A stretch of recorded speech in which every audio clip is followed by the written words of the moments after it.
లోకాన్ని ఉద్ధరించి లోకానికి ఉపయోగపడేటువంటి వాడుగా భగవంతుడు ఉన్నాడు.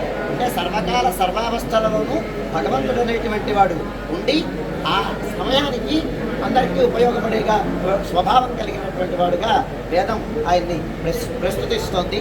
అట్లాంటి వరాహ నృసింహ ప్రభువు తమకి ఆయురారోగ్య ఐశ్వర్య భాగ్యాలనిచ్చి హితోధికమైనటువంటి అభివృద్ధిని కలిగించి దేవాలయం ఆంధ్రదేశంలో ఉండేటువంటి దేవాలయాలన్నింటినీ ఇనుమడి చేసి లోకానికి అంతటికీ సర్వ శ్రేయస్సులు సుఖ శాంతులు కలిగేటట్టుగా స్వామిని ప్రార్థిస్తున్నారు.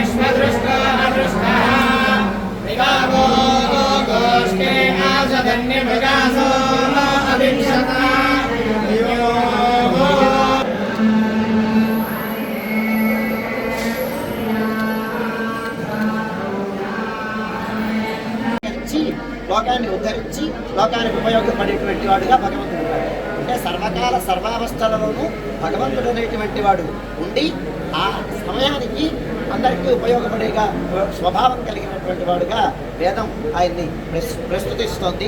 అట్లాంటి వరాహ నృసింహ ప్రభువు తమకి ఆయురారోగ్య ఐశ్వర్య భాగ్యాలనిచ్చి హితోధికమైనటువంటి అభివృద్ధిని కలిగించి దేవాలయం ఆంధ్రదేశంలో ఉండేటువంటి దేవాలయాలన్నింటినీ ఇనుమడి చేసి లోకానికి అంతటికీ సర్వ శ్రేయస్సులు సుఖ శాంతులు కలిగేటట్టుగా స్వామిని ప్రార్థిస్తున్నారు.